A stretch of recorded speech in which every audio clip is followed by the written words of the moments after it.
number 31, and it's called There We Go Again. What is wrong with the American electorate? That we almost always vote for the wrong person to be president. In the not-too-distant past, we voted for the crook, Richard Nixon. And we twice voted for the idiot, Ronald Reagan, who did nothing but blame others for his inadequacies. And now, we voted for the drug-running, inept George H.W. Bush.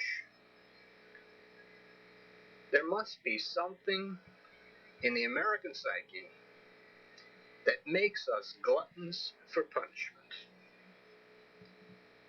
We are forever making it easier in this country for the fat cats and those who love to abuse power. As Vice President, George H.W. Bush was the head of this country's war on drugs. Yet he allowed drug runners to do business as usual as long as they helped supply the Contra rebels in Nicaragua. Even Time magazine paints the picture that Bush is not presidential material. Bush does not have a keen intellect, and that he has never been known for imaginative ideas, probing insights, or creative brilliance. What kind of dunce do we have here? We have another boob like Ronald Reagan. Can we account for Bush's win by saying he had the sounder program? Let's see. The Reagan-Bush team created 17 million jobs, new jobs. The fact is, the rate of job creation differs little from that of any administration since the Great Depression. How about Bush's remark concerning inflation under President Jimmy Carter? The fact is that in the last 10 years, inflation, adjusted for per capita income, has grown by 2% a year. Less than in the 1970s and a lot less than the 3.5% in the 1960s. But it is clear that the president's role in the economy is easily exaggerated. The truth is, the woes of one administration tend to haunt its successors, while an incumbent often takes credit for programs begun by his predecessor. One man said that he voted for Bush because he thought things were okay. He then couldn't explain why a bottle of No Frills brand spring water, which 2 years ago sold for 25 cents, was now selling for 59 cents a gallon. Has anyone noticed the price of chicken lately? A few years ago, one could purchase a package of 3 pork loin chops for $1.10. Today it costs $3 or more. What is going on? Someone is fooling with the numbers in Washington. The inflation figures are wrong. But why didn't we Voters notice these things. Are we so used to lies that we think of facts as stupid things? As Reagan did when he misspoke at the Republican convention? Under the Reagan regime, the effectiveness of government programs on the poor declined in 1987 for the 6th time in 8 years. The reductions in federal and state programs are a major cause of the increase in family poverty rates since the late 1970s. 32.5 million Americans lived beneath the poverty line in 1987. 8 million more than in 1978. Where is Reagan's safety net? Was it a lie? Are the aforementioned facts the result of the fact there was a marked shift away from investigative reporting that coincided with Reagan's election?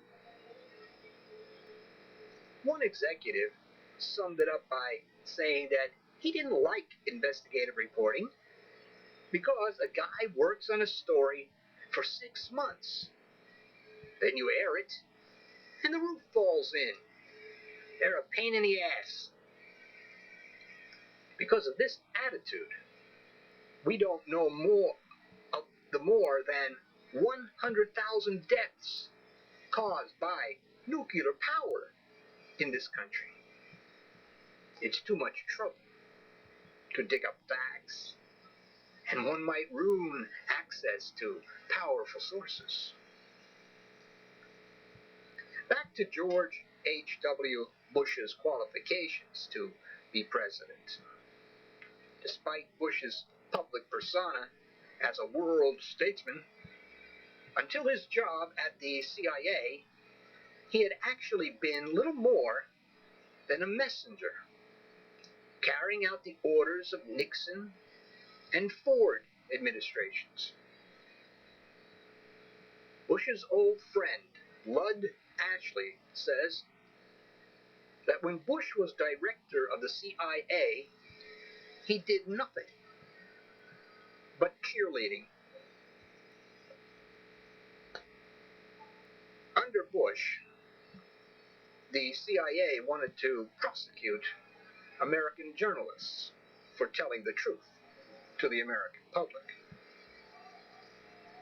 The CIA obstructed justice by destroying evidence in the Park Chung-soon influence peddling affair. Cables and memos mysteriously disappeared from files. Bush and his ass-kissing sidekick Donald Gregg were involved.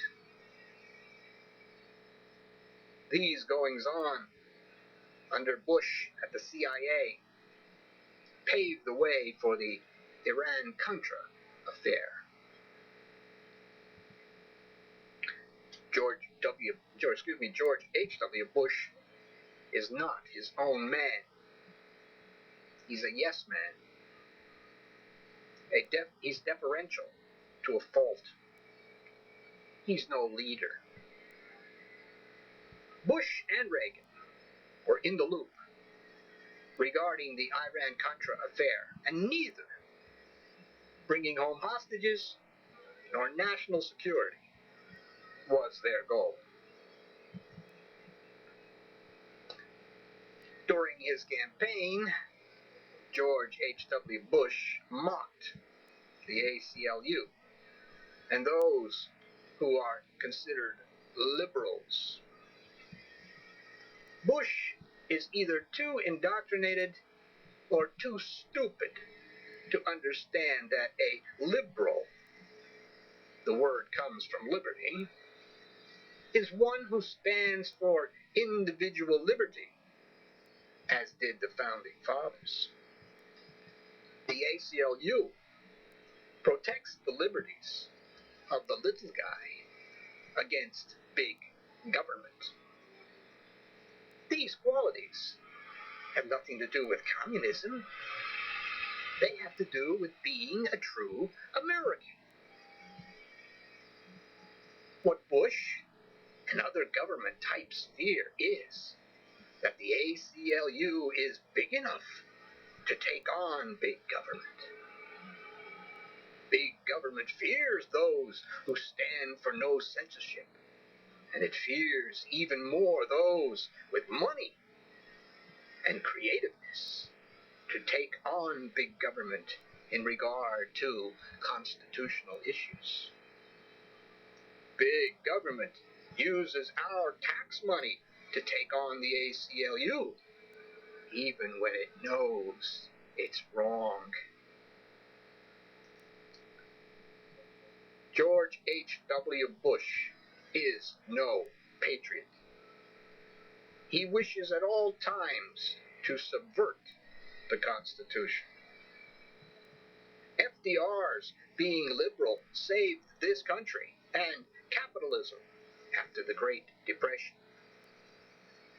It is thanks to programs like Social Security, unemployment insurance, and welfare that this country has such a high standard of living.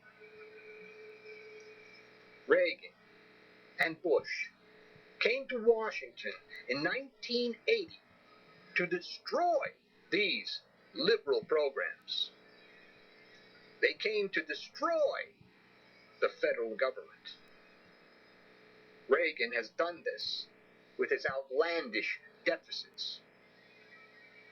Reagan and Bush came to Washington to widen the financial gap between the haves and the have-nots, and it has been done. Our city streets are filled with the homeless. It can be said of Reagan and Bush what Barry Goldwater said of Richard Nixon. He was the most dishonest individual I have ever met in my life. He lied to his wife, his family, his friends, his colleagues in Congress, lifetime members of his own political party, the American people, and the world.